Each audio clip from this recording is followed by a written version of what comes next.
Pasti melelahkan untuk membuat rumus sum satu per satu. Jika datanya seperti ini, lalu seperti apa rumus sum otomatisnya?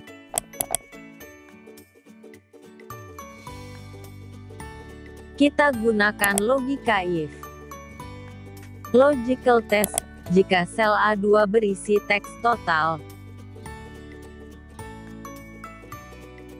maka value if true akan menjumlahkan rank sel B2 ke sel B2, di mana salah satu sel kita buat absolut dengan menekan tombol F4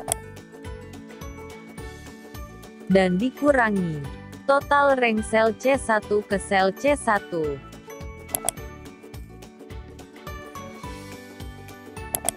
Dan salah satu sel dibuat absolut, dan value if false akan menghasilkan kosong.